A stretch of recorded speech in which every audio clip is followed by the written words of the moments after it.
आप सभी को गुड मॉर्निंग। और आज जो हम सेशन करने जा रहे हैं, एक नई सीरीज़ शुरू कर रहे हैं कि जो भी हमने पढ़ाया है हम उसके ऑब्जेक्टिव क्वेश्चंस को लगाएंगे, डिफरेंट टाइप के जो एग्ज़ाम्स में आ चुके हैं उनको। ठीक है, तो हम कॉन्सेप्ट्स को साथ में भी देखते जाएंगे। पहले तो हम पढ़ ही चुके हैं, साथ में भी सारे कॉन्सेप्ट को देखेंगे। और देखिए, हम ये देखेंगे कि हमने जो पढ़ा था उससे कितने क्वेश्चन आए। 90% क्वेश्चन उसी से आए हैं। अभी जब हम आपको सवाल करवाएंगे तो हम आपको दिखाएंगे। आज के इस लेक्चर में हमने 20 सवालों को कवर किया है और उन 20 सवालों से नो डाउट हर एक सवाल से 4 बार सवाल पूछा गया है। तो 20 से आपने 80 सवाल कवर कर लेने हैं। ठीक है, तो चलिए आज का लेक्चर शुरू करते हैं। तो देखिए, आपके सामने पहला क्वेश्चन लिखा हुआ है। देखिए, क्वेश्चंस जो हैं वो आपके सामने पहले से ही लिख कर आएंगे, उसके बाद हम उसे डिस्कस करेंगे। ठीक है, तो देखिए पहला क्वेश्चन क्या है। पहला क्वेश्चन है, when a ring of metal is heated what happen to its hole. ये कह रहे हैं कि अगर एक मेटल की रिंग को हम गर्म करेंगे, हीट करेंगे, तो उसका जो होल है उसके साथ क्या घटना घटेगी। पहला ऑप्शन दिया हुआ है एक्सपेंड्स, बढ़ेगा। दूसरा ऑप्शन दिया है कॉन्ट्रैक्ट्स। तीसरा ऑप्शन दिया है एक्सपेंड्स और contracts according to its dia, मतलब उसके डायमीटर के हिसाब से बढ़ेगा या घटेगा। चौथा ऑप्शन दिया हुआ है एक्सपेंड्स और contracts according to its coefficient of expansion. तो चलिए इस क्वेश्चन को डिस्कस करते हैं। अब देखिए, हम लोग जो भी करेंगे, जो भी क्वेश्चन करेंगे उसको डिस्कस करेंगे। डिस्कस करने से क्या होगा कि आपका कॉन्सेप्ट और भी अच्छे से क्लियर हो जाएगा और कोई ऑप्शन सही क्यों नहीं है हम उसे भी डिस्कस करेंगे। ठीक है, चलिए, जिसमें ज़रूरी होगा। चलिए देखते हैं भाई।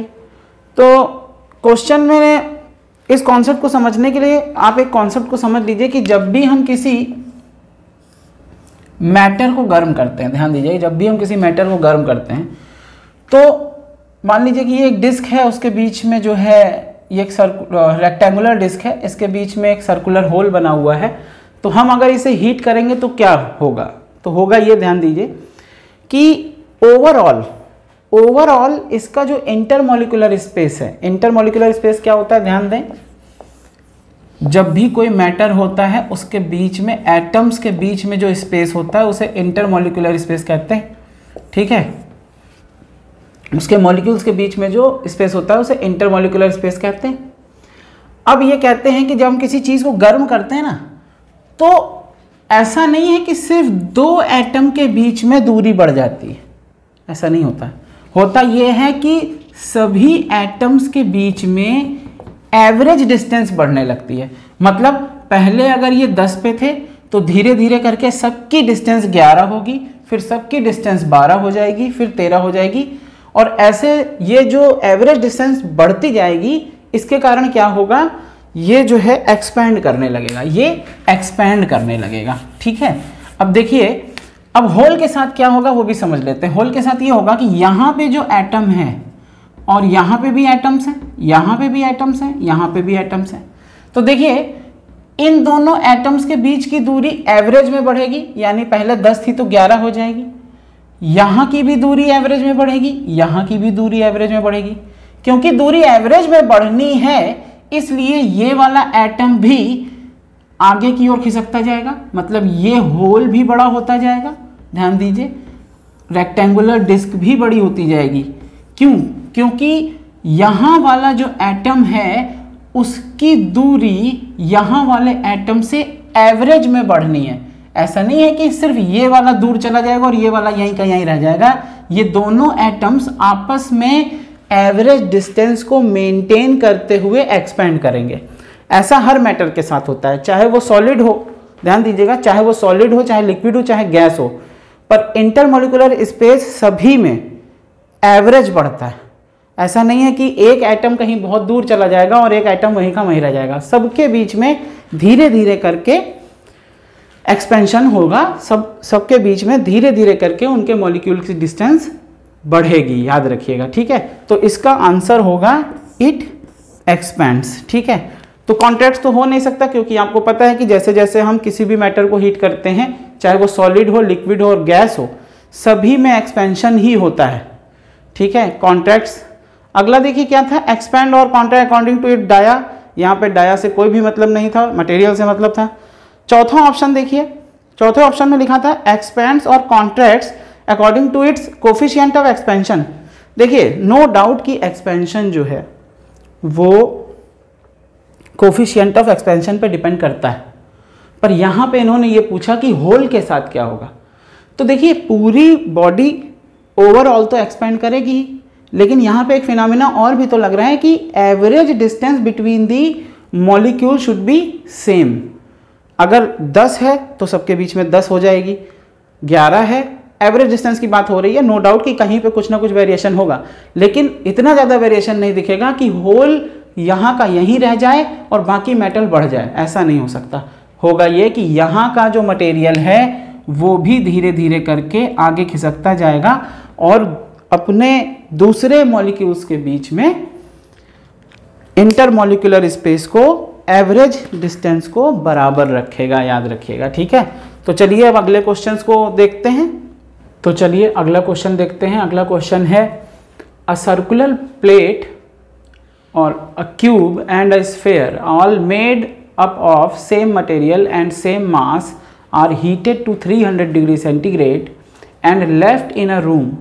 Which of them have slowest rate of cooling?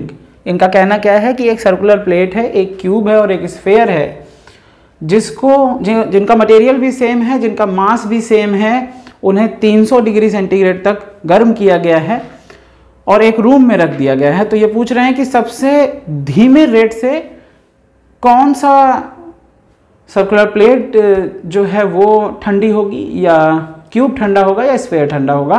तो देखिए इसका आंसर क्या होगा, पहले समझ लीजिए। इसका आंसर होगा जिस भी चीज़ का, ध्यान दीजिए, जिस भी चीज़ का सरफेस एरिया सबसे कम होगा ना, वो सबसे धीमे रेट से कूल होगी। क्यों? क्योंकि देखिए जब चीज़ को गर्म कर देते हैं तो जितना ज़्यादा उसका सरफेस एरिया जो है एयर के कांटेक्ट में होगा, वो उतनी तेज़ी से हीट को बाहर की ओर रेडिएट करेगी, और जितनी तेज़ी से बाहर की ओर हीट को रेडिएट करेगी उतनी तेज़ी से ही क्या होगा, वो प्लेट ठंडी होगी। तो जिसका सरफेस एरिया सबसे ज़्यादा होगा वो सबसे तेज़ी से ठंडी होगी, और जिसका सरफेस एरिया सबसे कम होगा वो सबसे धीमे ठंडी होगी। और यहाँ पर इसका आंसर क्या होगा, क्योंकि हमसे लोवेस्ट पूछा गया है, तो surface area of the sphere is lowest. और सबसे ज़्यादा किसका होगा वो भी समझ लीजिए, वो है सर्कुलर प्लेट। सेम, देखिए ध्यान दीजिएगा, सेम मटेरियल सेम मास, ठीक है। तो सरफेस एरिया किसका सबसे ज़्यादा होगा, सर्कुलर प्लेट का, याद रखिएगा, ठीक है। क्योंकि उसका जो सरफेस एरिया है वो दोनों तरफ से हीट के कांटेक्ट में होगा, पूरा का पूरा मास। क्यों? जितनी प्लेट होती है ना वो सारी की सारी ऊपर से भी एयर के कांटेक्ट में, नीचे से भी एयर के कांटेक्ट में, तो क्या होगा, दोनों तरफ से ठंडी हो रही है। तो तेजी से कौन सी ठंडी होगी, सर्कुलर प्लेट, और स्फीयर जो है वो सबसे धीमे ठंडा होगा, ठीक है। तीसरा क्वेश्चन देखिए क्या है। तीसरा क्वेश्चन है curie is the unit of, ये सभी को पता था लेकिन अधिकतर बच्चे जो हैं टेम्परेचर की यूनिट लगा देते हैं इसमें, पर क्यूरी जो है वो रेडियो एक्टिविटी की एक यूनिट है। आप सभी को पता है कि मैडम क्यूरी ने जो है वो रेडियो एक्टिविटी के बारे में हमें बताया था, और उन्हीं के सम्मान में जो है रेडियो एक्टिविटी की यूनिट जो है वो क्यूरी रखी गई है, ठीक है। तो इस बात को याद रखिएगा। चलिए अगले क्वेश्चन देखते हैं। तो चलिए अगले दो क्वेश्चंस को देख लेते हैं। अगले दो क्वेश्चन क्या हैं, पहले चौथा क्वेश्चन देख लेते हैं। The snow of the mountain does not melt all at once when it heated from the sun because. ये कह रहे हैं कि जो माउंटेन के ऊपर यानी पर्वतों के ऊपर जो बर्फ जम जाती है वो सन के गर्म करने के कारण अचानक से क्यों नहीं पिघलती है, इसका क्या कारण है। तो ऑप्शन ए लिखा हुआ है इट बिकम्स वेरी हार्ड, क्योंकि वो बहुत हार्ड हो जाती है। ऑप्शन बी लिखा हुआ है it reflects most of the heat from the sun. Option C है it has low specific heat, and option D is it has high latent heat of fusion. तो देखिए इसका सही आंसर है option B, it reflects most of the heat from the sun. ध्यान दीजिएगा कि जो नई बर्फ़ गिरती है ना वो बहुत चमकदार होती है, और जो चमकदार बर्फ़ होती है वो जो सन का रेडिएशन आता है ना उसे 90% तक जो है वो रिफ्लेक्ट कर देती है, ठीक है। अब आप सोच रहे होंगे कि तो जो बर्फ़ पिघलती है वो क्यों पिघलती है, तो देखिए जो सन के कारण ना जो आपका जो सी होता है ना, वाटर ऑफ सी, मतलब समुद्र का जो पानी होता है वो गर्म हो जाता है, उससे जो गर्म हवाएं आती हैं उससे धीरे धीरे करके जो है वो आइस मेल्ट हो जाती है। ये बात याद रखिएगा, इसका सही ऑप्शन है बी। और इसके बाद 5वां क्वेश्चन देख लीजिए, the velocity of the heat radiation in vacuum. ये बहुत ही कॉमन क्वेश्चन है, कई बार पूछा जा चुका है कि हीट रेडिएशन की वेलोसिटी जो है वैक्यूम में कितनी होती है। तो देखिए हीट रेडिएशन जो है वो इलेक्ट्रोमैग्नेटिक वेव्स में आते हैं और आपको पता है कि इनकी वेलोसिटी कितनी होती है, इक्वल टू दी सी। सी यहाँ पे क्या है, velocity of light. Less than C नहीं हो सकता, मोर देन सी नहीं है यहाँ पर। Equal to the velocity of sound, तो साउंड की वेलोसिटी से तो बहुत ज़्यादा होता है। It is equal to the velocity of light. ठीक है, ये याद रखिएगा, क्योंकि रेडिएशन एक्चुअली क्या है, सन से जो आप तक पहुँचता है वो भी तो रेडिएशन ही है, और वो कौन सी वेलोसिटी से पहुँचता है, equal to the velocity of light. ये जो सी लिखा हुआ है ये वेलोसिटी ऑफ लाइट है। ठीक है, ये याद रखिएगा। चलिए अगले दो क्वेश्चन देखते हैं। अगले दो क्वेश्चन क्या है। छठा क्वेश्चन देखिए, when water is heated from 0 degree centigrade to 10 degree centigrade, volume of the given mass of water. ये कहते हैं कि यदि वाटर को 0 डिग्री सेंटीग्रेड से 10 डिग्री सेंटीग्रेड तक गर्म किया जाता है तो उसके वॉल्यूम पर क्या फ़र्क पड़ेगा। तो ध्यान दीजिएगा, आप सभी को पता है कि जब भी हम किसी चीज़ को गर्म करते हैं, अधिकतर रबर को अगर हटा दें, क्योंकि रबर के कुछ ऐसे मटेरियल हैं जो गर्म करने पे कॉन्ट्रैक्ट भी करते हैं। ये याद रखिएगा कि रबर के कुछ मटेरियल ऐसे भी हैं जो हीट देने पर कॉन्ट्रैक्ट करते हैं और वो उनके मॉलिक्यूल के एम्पलीट्यूड के हिसाब से होता है। ठीक है, तो उसके बारे में चर्चा अभी बाद में कर लेंगे, पहले इस क्वेश्चन को समझ लेते हैं। तो देखिए, आप सभी को पता है anomalous behaviour of water. Anomalous behaviour of water क्या कहता है, देखिए कि ये जो 4 डिग्री सेंटीग्रेड है ना, 4 डिग्री सेंटीग्रेड ये टर्निंग पॉइंट है। ये क्या है, टर्निंग पॉइंट है। 4 डिग्री सेंटीग्रेड के बाद तो वाटर जो है वैसा ही बिहेव करता है जैसा और मटेरियल करते हैं, याद रखिएगा।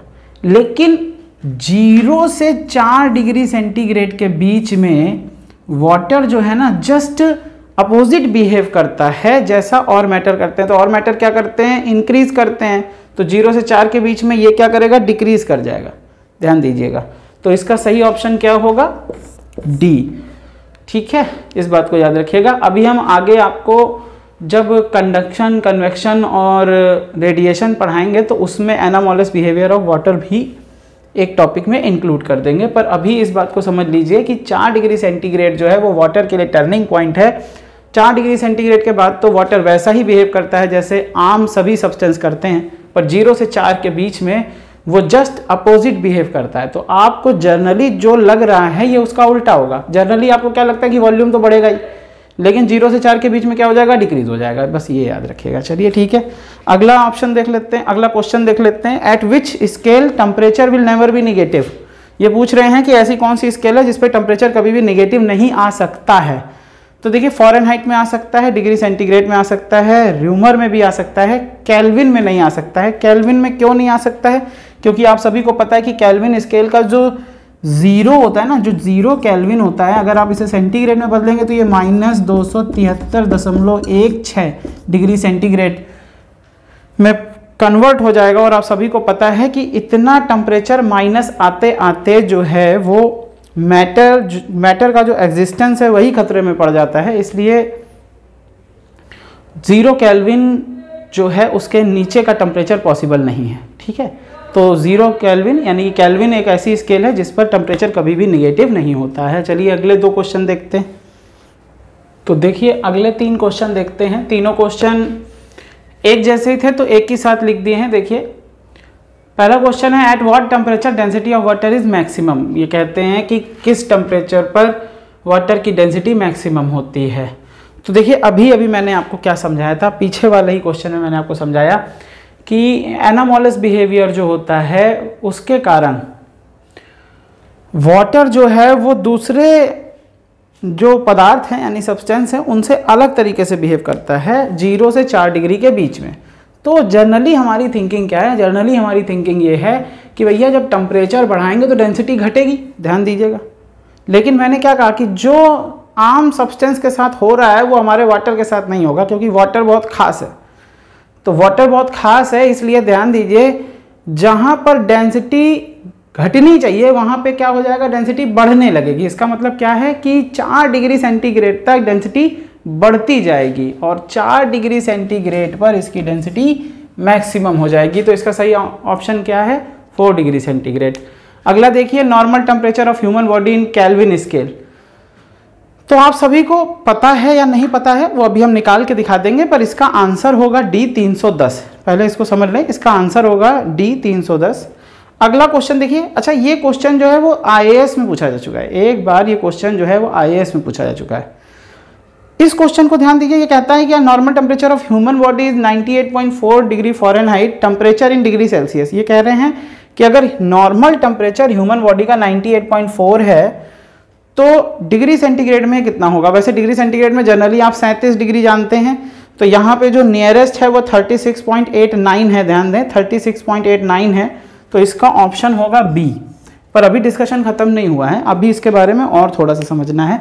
कहने का मीनिंग क्या है, ध्यान दें, कहने का मीनिंग ये है कि अगर आपको कन्वर्जन आता है तो आपको बार बार रटने की ज़रूरत नहीं है।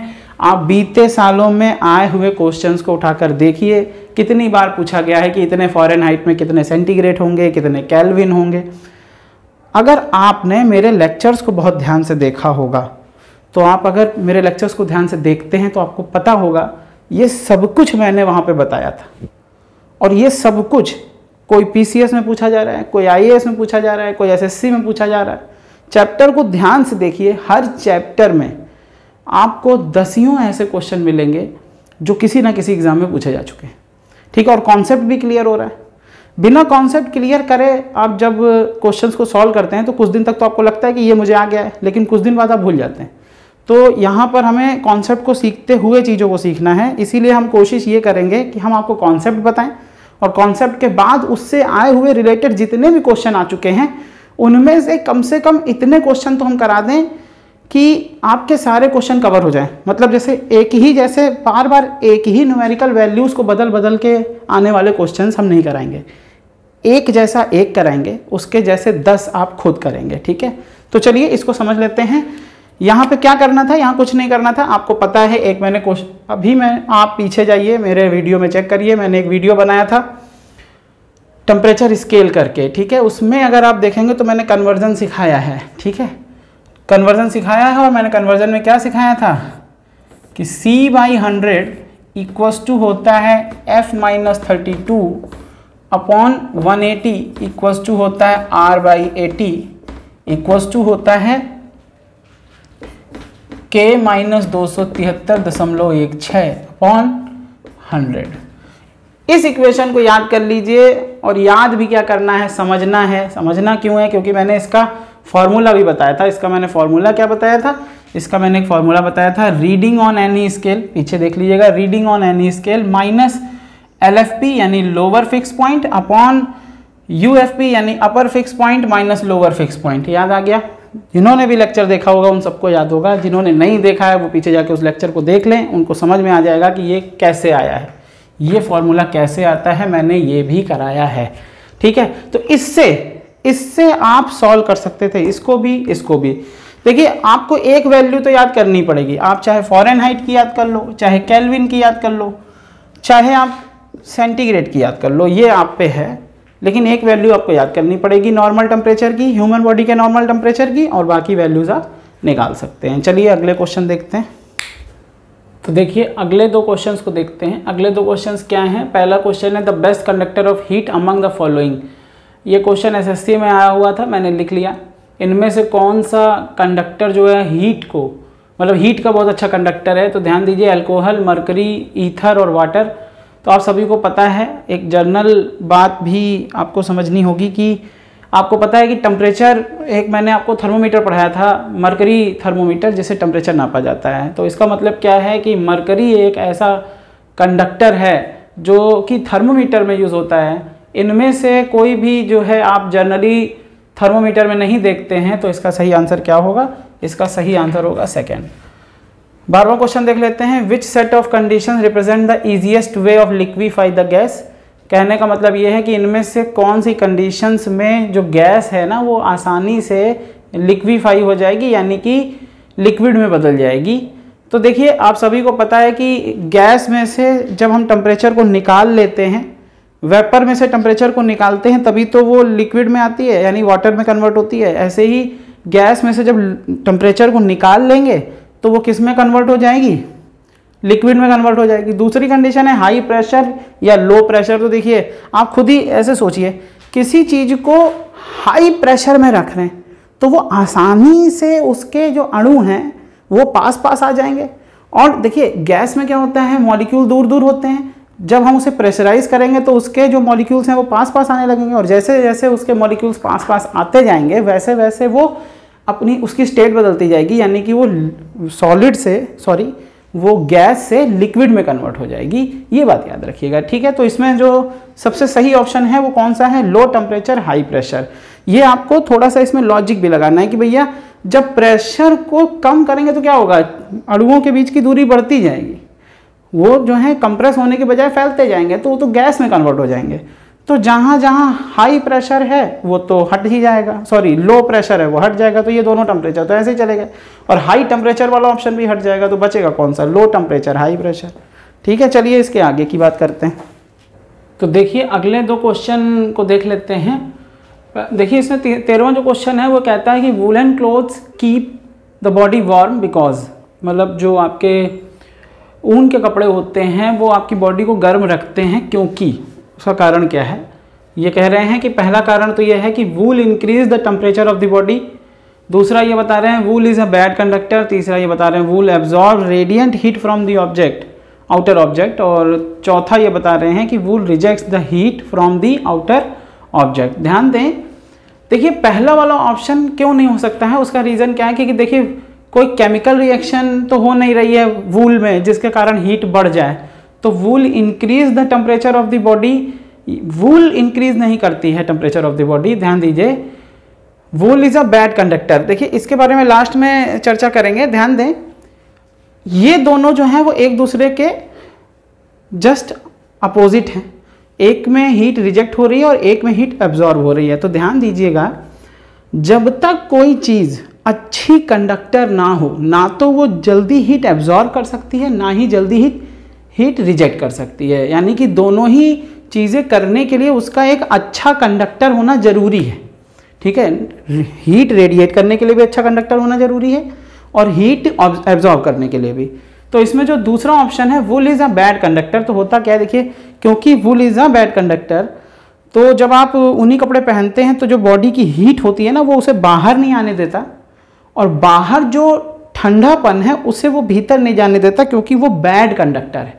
ध्यान दीजिएगा, इसका एक एग्जाम्पल देखिए और भी है कि दिन में जो है एटमॉस्फेयर बहुत गर्म रहता है, ठीक है, पर अंदर की दीवारें ठंडी रहती हैं। पर शाम के समय में अगर आप देखें तो बाहर जो है जल्दी से ठंड हो जाती है, पर अंदर की दीवारें जो हैं वो गर्म ही रह जाती हैं। उसका भी रीज़न क्या है, बैड कंडक्टर का होना।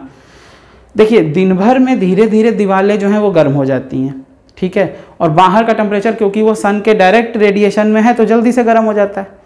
पर क्योंकि दीवारें बैड कंडक्टर हैं तो वो धीरे धीरे गर्म होती हैं। उसके बाद जब शाम होती है तो एटमॉस्फेयर तो जल्दी से ठंडा हो जाता है, पर क्योंकि दीवारें बैड कंडक्टर हैं इसलिए अंदर की जो गर्मी है ना वो भी धीरे धीरे बाहर जा पाती है।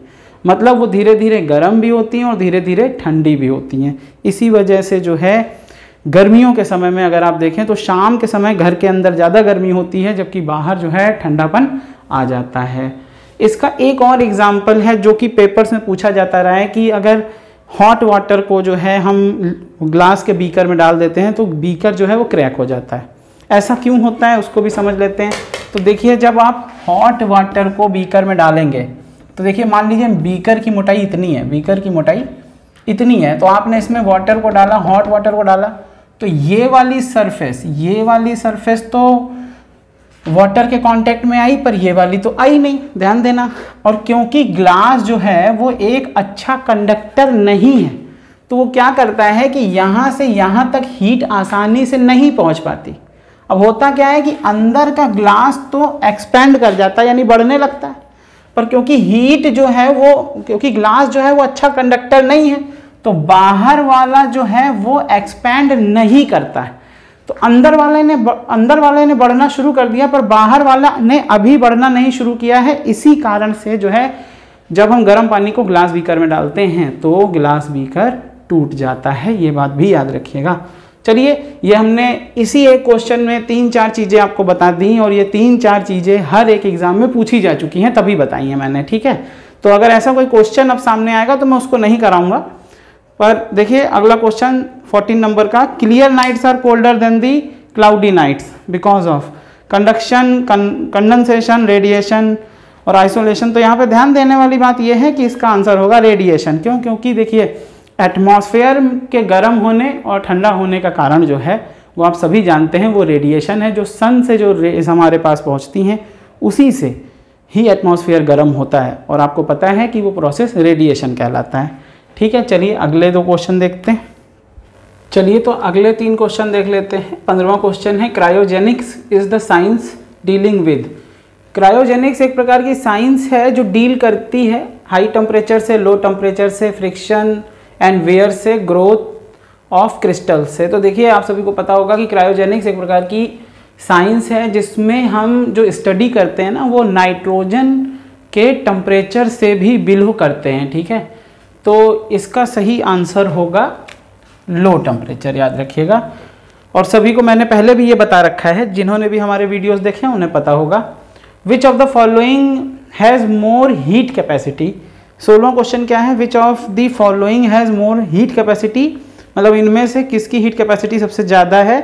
तो हीट कैपेसिटी को ही क्या कहते हैं, हीट कैपेसिटी को कहते हैं थर्मल कैपेसिटी। याद आ गया, मैंने आपको लेक्चर में पढ़ाया है। जिन्होंने भी लेक्चर्स नहीं देखे हैं वो कृपया करके लेक्चर्स देख लें, क्योंकि जो भी मैं ये क्वेश्चंस करा रहा हूँ वो सभी एग्जाम्स में आए हुए हैं और अभी तक मैंने जो कुछ भी बताया है वो सब कुछ मेरे लेक्चर में मैंने पढ़ा रखा है। इसका मतलब क्या है कि अगर लेक्चर को सही से देखा जाता तो 90% जो है क्वेश्चन सॉल्व हो जाते, उन्हें कोई रोक नहीं सकता था।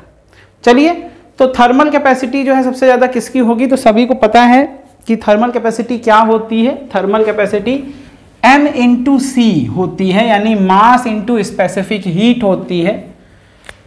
क्या होती है, M/C। थर्मल कैपेसिटी मैंने आप लोग को पढ़ा रखा है, किसके बराबर होती है, मास इंटू स्पेसिफिक हीट के याद रखिएगा। और याद रखिएगा यहाँ पर जो सबसे ज़्यादा, अगर मास को कांस्टेंट कर दिया जाए तो स्पेसिफिक हीट जो है वो वाटर की सबसे ज़्यादा हो जाएगी। इसका मतलब है कि इसका ऑप्शन होगा वाटर, ठीक है। अगला क्वेश्चन देखते हैं। अगला क्वेश्चन है, therm is the unit of. Therm जो है वो किस चीज़ की यूनिट है, तो सभी लोग ध्यान दें। थर्मोमीटर से अगर थर्म आया है तो आपको ये समझ में आ रहा होगा कि भाई ये यूनिट जो है वो हीट की हो सकती है। नो डाउट ये यूनिट हीट की ही है, तो इसका सही आंसर होगा हीट। और मैं इसके बारे में भी आपको कुछ बता दूं कि मैंने आपको लेक्चर में, फिर से हम लेक्चर पे पहुंच गए, बार बार लेक्चर पे पहुंच जा रहे हैं, तो लेक्चर देखना बहुत ज़रूरी है। तो लेक्चर को जब आप देखेंगे तो देखिए वहाँ पे आपको पता चलेगा कि मैंने आपको पढ़ाया था BTU, ब्रिटिश थर्मल यूनिट।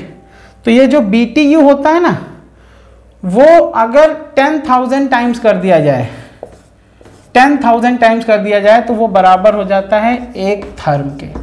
ये बात याद रखिएगा, ठीक है। ये बात आप लोगों को याद रखनी है। तो चलिए अगले 3 क्वेश्चन देखते हैं। तो चलिए आगे के सवाल देखते हैं। आगे के सवाल हैं, पहला सवाल देख लीजिए 18वें नंबर का, थर्मोमीटर विच measures 2000 degree centigrade temperature. 2000 degree centigrade temperature को नापने के लिए कौन से थर्मोमीटर का प्रयोग करेंगे। तो गैस थर्मोमीटर पढ़ा चुका हूँ मैं, 600 डिग्री सेंटीग्रेड तक ही इनकी क्षमता होती है। मरकरी थर्मोमीटर भी पढ़ा चुका हूँ मैं। गैस थर्मोमीटर अलग अलग के लिए अलग अलग होती है, वो आप देख लीजिएगा, हमने लेक्चर में पढ़ाया हुआ है। मरकरी थर्मोमीटर जो है आपको पता है 350 तक जाता है। पायरोमीटर आपको पता है 6000 डिग्री सेंटीग्रेड तक इसकी क्षमता होती है, 800 से, मिनिमम 800 है क्योंकि ये रेडिएशन से लेता है। और एक बात याद रखिएगा, इसका एक नाम रेडिएशन थर्मोमीटर भी है, पायरोमीटर को रेडिएशन थर्मोमीटर भी कह देते हैं। तो इसका सही ऑप्शन क्या होगा, आप सभी को पता है पायरोमीटर होगा, क्योंकि पायरोमीटर की रेंज कितनी होती है मैंने लिखा रखी है, 800 डिग्री सेंटीग्रेड से 6000 डिग्री सेंटीग्रेड तक। वेपर प्रेशर थर्मोमीटर भी मैंने पढ़ा रखा है। देखिए इनमें से ऐसा कोई भी थर्मोमीटर नहीं है जो मैंने आपको ना बताया हो। ये लो टेम्परेचर के लिए होता है, आपको याद होगा। और एक बात अभी अभी याद आ गई, वो भी याद रखिएगा। देखिए मैंने आपको बताया था कि मरकरी से ज़्यादा सेंसिटिव कौन से होते हैं? गैस। और क्यों होते हैं? क्योंकि गैस जो है वो ज़्यादा एक्सपैंड करती है लिक्विड से, इसका एक कारण ये है। अच्छा, eight which temperature Fahrenheit, degree Fahrenheit is 2 times the degree centigrade. ठीक है, ये अगला क्वेश्चन है, पेपर में पूछा जा चुका है कि ऐसा कौन सा टेम्परेचर है जिस पर डिग्री फ़ारेनहाइट का मान डिग्री सेंटीग्रेड से दुगना होता है। तो देखिए इसे भी आप बहुत आसानी से सॉल्व कर लेंगे। ठीक है, इसे भी बहुत आसानी से सॉल्व कैसे कर लेंगे? इसको सॉल्व करने का तरीका आपको पता है, वही C/100 इक्वस टू F-32/180। ठीक है, अब देखो ध्यान से, C की जगह पे अगर x लिखना तो F की जगह पे कितना लिख दोगे? 2x, और इसको सॉल्व कर लेना। वैसे तो बहुत सरल है, कहिए तो मैं सॉल्व करके दिखाऊं, पर मुझे नहीं लगता कि सॉल्व करने की जरूरत है। यहाँ से x का मान आ जाएगा, और x का मान किस में आएगा? फ़ारेनहाइट में, क्योंकि आप फ़ारेनहाइट को पूछ रहे हैं। ठीक है, ये मान फ़ारेनहाइट में पूछ रहे हैं तो आपको फ़ारेनहाइट में निकालना है। ठीक, अच्छा, triple point of water is, आप सभी को पता है। ये भी मैं, देखिए ऐसा कोई क्वेश्चन अभी आज मैंने नहीं बताया जो मैंने पढ़ाया नहीं था या आया ही नहीं। अगर आएगा तो हम उसके बारे में कुछ ना कुछ कॉन्सेप्ट जरूर बताएंगे। अभी आगे वाले लेक्चर्स में हम आपको कंडक्शन, रेडिएशन और कन्वेक्शन के बारे में भी बताएंगे, और उसके भी जो भी क्वेश्चन आए हुए हैं वो भी हम कराएंगे। ठीक है, तो आज से हमने क्वेश्चंस की ये नई सीरीज शुरू की है। इसका आंसर 273.16 केल्विन होगा, आप सभी को पता है, पीछे हम पढ़ा चुके हैं। तो जो हम बात कर रहे थे, आज हमने आपको 20 सवाल लगवाए हैं। ये वीडियो बहुत लंबा होता जा रहा है, तो आज के लिए इतने सवाल काफ़ी हैं। आप इन्हें एक बार करके देखिएगा। ठीक है, और ये सभी आए हुए सवाल थे। अब मैं आपको बता रहा हूँ कि एसएससी में ही अभी तक सिर्फ हीट से 180 क्वेश्चन पूछे जा चुके हैं पिछले 20 सालों में। यानी पिछले 20 सालों में 180 क्वेश्चन हीट से आ चुका है। यूपीएससी के मैंने कुछ क्वेश्चन कराए, मैंने पीसीएस के भी कुछ क्वेश्चन कराए, और आपको मैं बता दूं हर चीज़ एक दूसरे से इंटर रिलेटेड है। आपने देखा होगा कि नॉर्मल टेम्परेचर वाला जो मैंने क्वेश्चन बताया था वो एसएससी में भी पूछा गया, वो पीसीएस में भी पूछा गया, वो आईएएस में भी पूछा गया। थर्मोमीटर से रिलेटेड क्वेश्चन, हर जगह क्वेश्चन बस वही रिपीट हो के आ रहे हैं। एक बार अच्छे से कॉन्सेप्ट पढ़ लीजिए तो आपके सारे क्वेश्चन सॉल्व होने लगेंगे। तो आज हम सिर्फ इन्हीं 20 क्वेश्चंस को लगाते हैं, और अगला हम एक और वीडियो बनाएंगे जिसमें हम और भी क्वेश्चंस कराने की कोशिश करेंगे, लेकिन अलग अलग तरीके के। ठीक है, चलिए, तो आज के लिए थैंक यू। और ऐसे वीडियोस और भी आने वाले हैं जिसमें साइंस का कॉन्सेप्ट और साइंस के आए हुए क्वेश्चन। ठीक है, चलिए, एक बार फिर से धन्यवाद।